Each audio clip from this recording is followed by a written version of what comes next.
Good evening, aspirants. Welcome to Daily Current Affairs Analysis by Shankar IAS Academy. Today's date is 22nd May 2025. So these are the topics we are going to discuss in this video. The first topic is about Shanghai Cooperation Organization.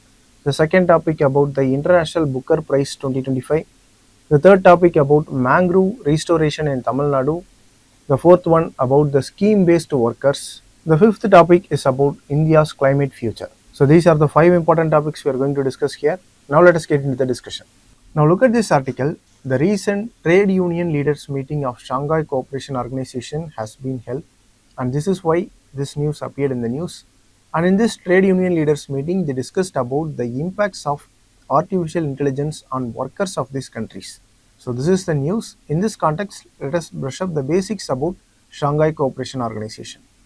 The Shanghai Cooperation Organization was initially founded in 1996 and it was originally called as Shanghai 5. After Uzbekistan joined this organization, it was renamed as Shanghai Cooperation Organization. So officially it was founded in 2001 in Shanghai, but the headquarters of this organization is in Beijing. Please note that. And the member states are China, Russia, India, Pakistan, Kazakhstan, Kyrgyzstan, Tajikistan and Uzbekistan. The Shanghai 5 organization, which was originally created in 1996, contains China, Russia, Kyrgyzstan, Tajikistan and Kazakhstan. When Uzbekistan joined this organization, it was termed as Shanghai Cooperation Organization. India and Pakistan joined the organization in 2017, and the latest addition to the member was Iran, which joined the organization in 2023. So this is about the member states of Shanghai Cooperation Organization. Look at the map here. So there are 9 member states currently of Shanghai Cooperation Organization: Russia, China, Kazakhstan, Kyrgyzstan, Uzbekistan, Tajikistan. So these 4 Central Asian countries. And the latest addition was Iran, and then India and Pakistan also joined in 2017. So these are the 9 member countries of SCO. Mongolia, Afghanistan and Belarus were the observer states. Currently these 3 countries, Mongolia, Belarus and Afghanistan, were observer states. And Belarus is said to become the full-time member very soon.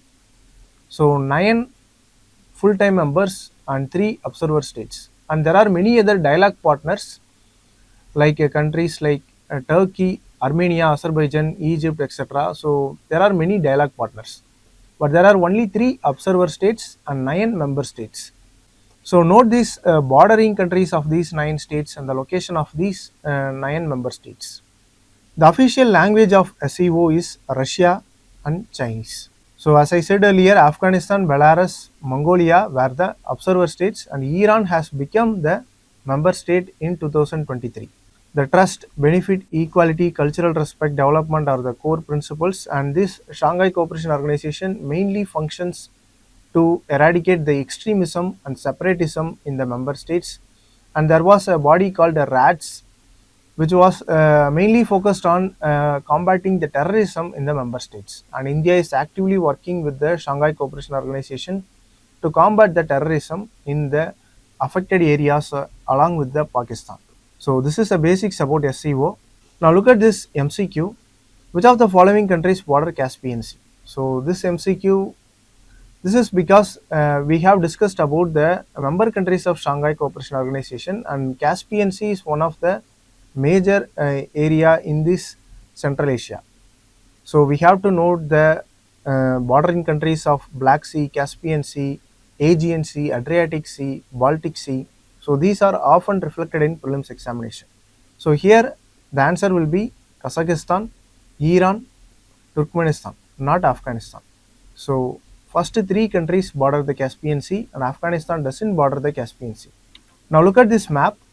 Russia, Azerbaijan, Iran, Turkmenistan, Kazakhstan. So these 5 countries border the Caspian Sea. So with this, let us conclude the discussion and move to the next topic. Now look at this article. Banu Mushtaq wins the International Booker Prize for her Kannada short story collection Heart Lamp. So in this context, let us learn the basics of this International Booker Prize. So this prize was originally created in 2005, and it was initially called as Man Booker International Prize, and then it was renamed in 2019 as International Booker Prize. So it is awarded for the translated fiction or any fiction published in UK or Ireland which was to be published in English. Apart from International Booker Prize, there is another prize called Booker Prize. It is given to the original fiction which was written in English and not a translated fiction. So it was established in 1969 and the first winner is P.H. Newby.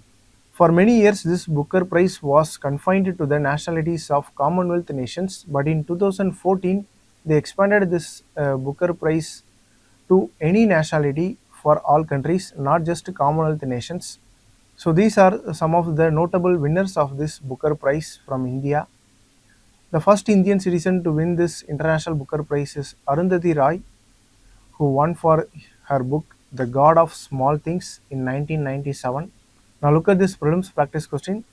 The Booker Prize is awarded only for fiction originally written in English.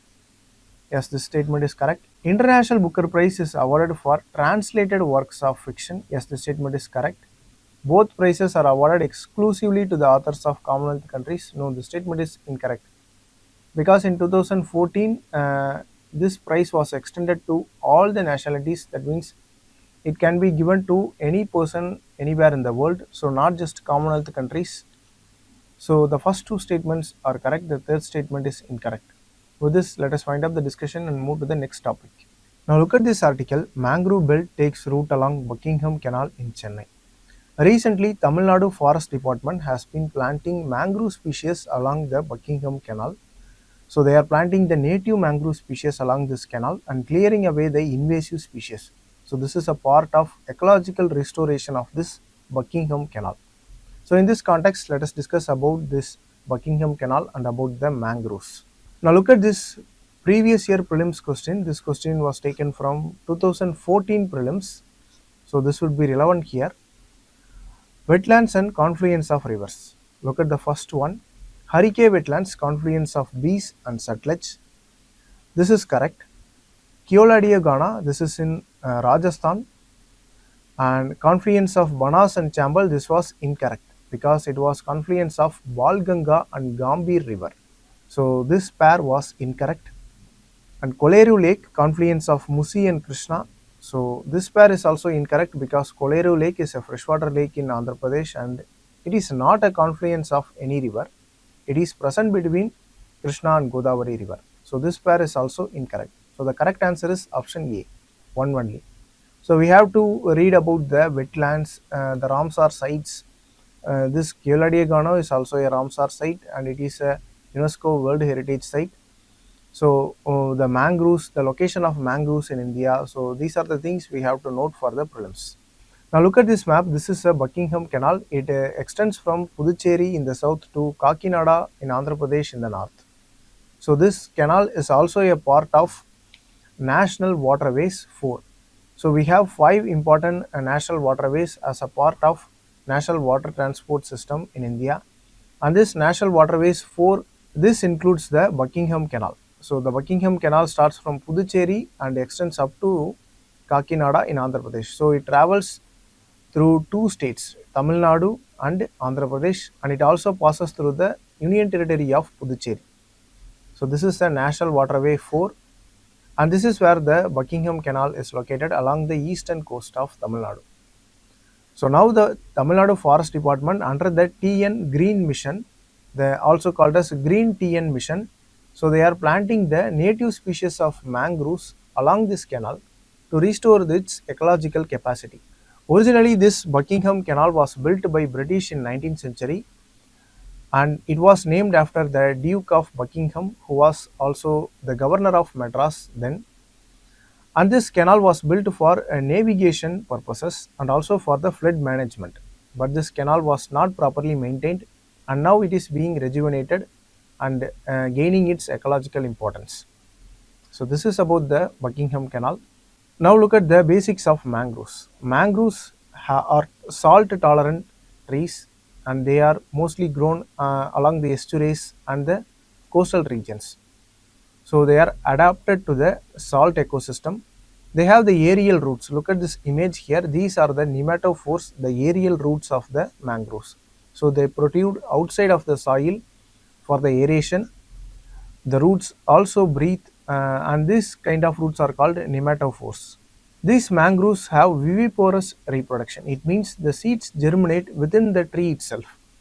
So since they grow in the salt water regions, the seeds cannot disperse and they cannot grow in the salt water. So the trees reproduce or germinate in the tree itself, and then they grow into a new plant. So this is a viviparous reproduction which is unique for mangrove trees, and these mangrove trees can secrete the salt through their leaves. So look at this image here. So this is how the salt secretion happens in the mangrove leaves, and these are the some of the unique properties of the mangroves. Now look at this distribution of mangroves.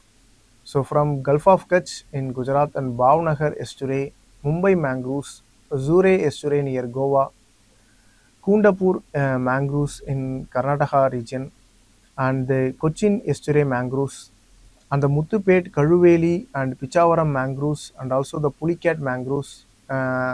These Pichavaram, Muthupet, Kaduveli mangroves are in Tamil Nadu.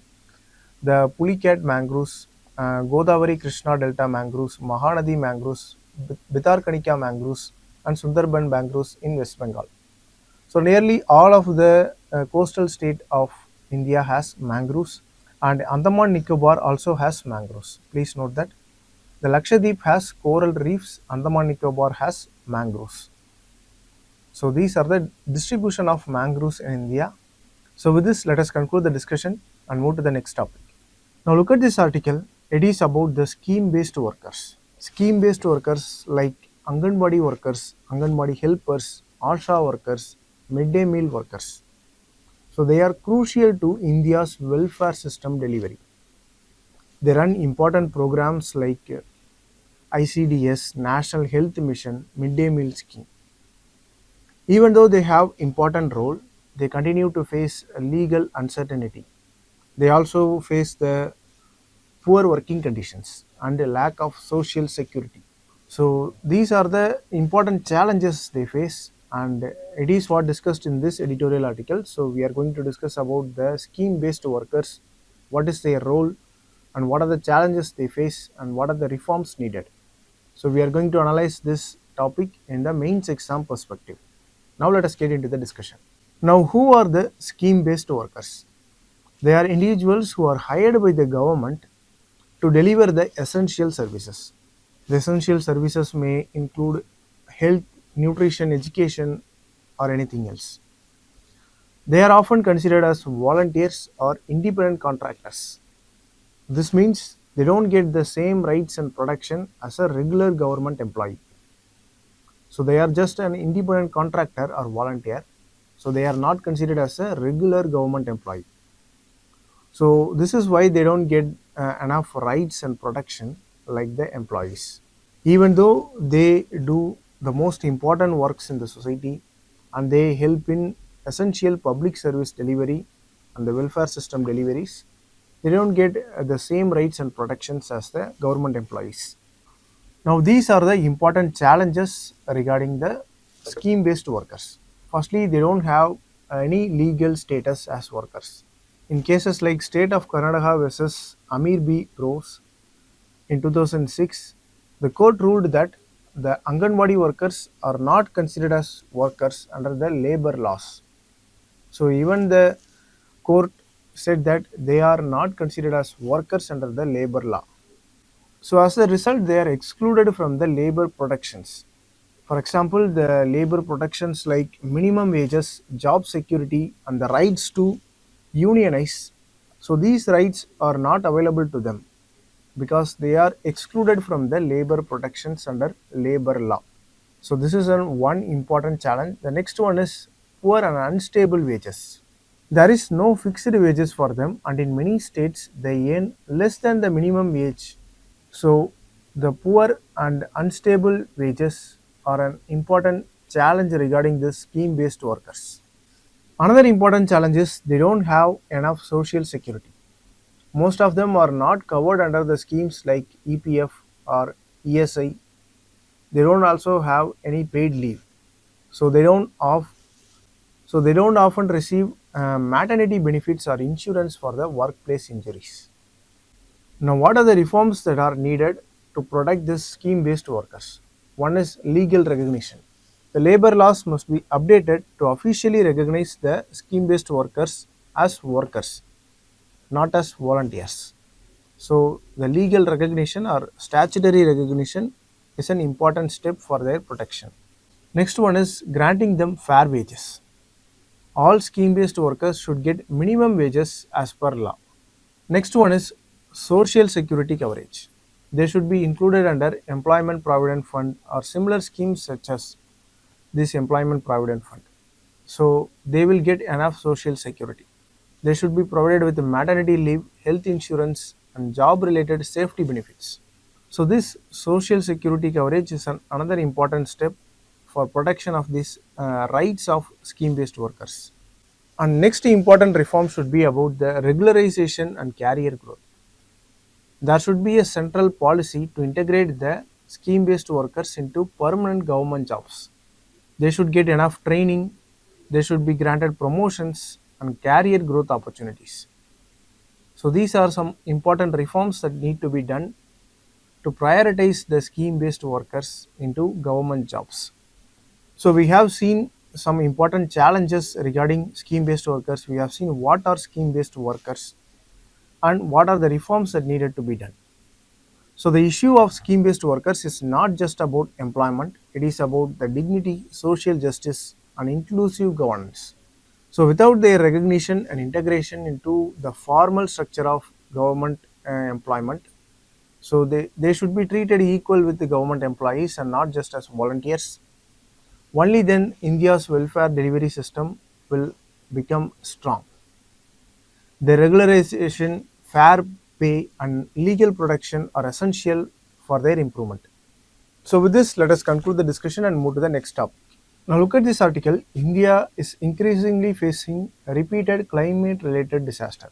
Disasters such as flood, drought, heat waves and unpredictable monsoons are affecting India. Shockingly, over 80% of Indians live in districts which are vulnerable to the climate attacks. However, India's response only remains reactive, and there is no comprehensive framework to assess and address the climate physical risk, which is termed as CPR.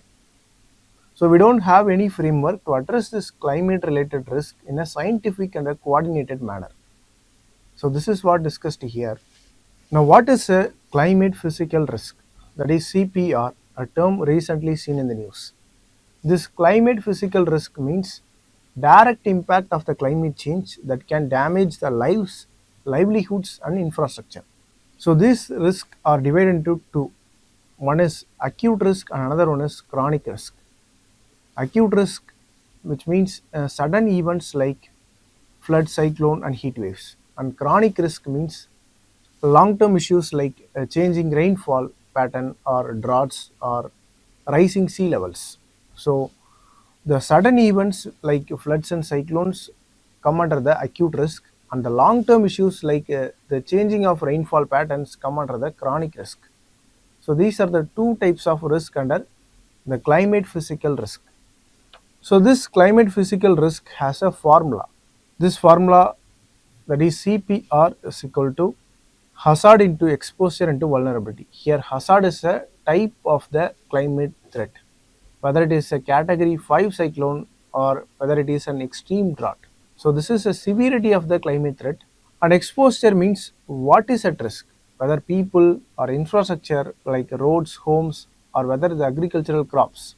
So what is the thing which is at risk? So this is the exposure, and here the vulnerability is the ability to withstand and recover from the damage. So how much it is vulnerable to the risk. So hazard into exposure into vulnerability is the CPR, that is climate physical risk. Now let us compare the global versus Indian scenario. Globally, countries like USA, UK and New Zealand have built integrated CPR framework. So it guides in them policy making and financial planning and also for risk reduction regarding the climate attacks. In India, we have many frameworks and efforts are fragmented. IIT Gandhinagar makes the flood maps for India. Indian Meteorological Department releases the vulnerability atlas, and some other institution handle the disaster framework. So there is no coordinated or centralized climate risk framework for India. There is no centralized national data hub. Whereas countries like US, UK has a centralized hub to create this centralized data. So in India, there are efforts, but they are fragmented. So this is one of the major problem of India in addressing the climate related issues. Climate risk is no longer just an environmental issue. It also affects the economy, insurance, agriculture, and national security. Even RBI is slowly incorporating the climate risk into their financial rules. So these are the things we have to understand about the climate physical risk. With this, let us conclude the discussion. With this, we have come to the end of the discussion. If you like the video, please share it with your friends and don't forget to subscribe to Shankar IAS Academy YouTube channel. Thank you for watching.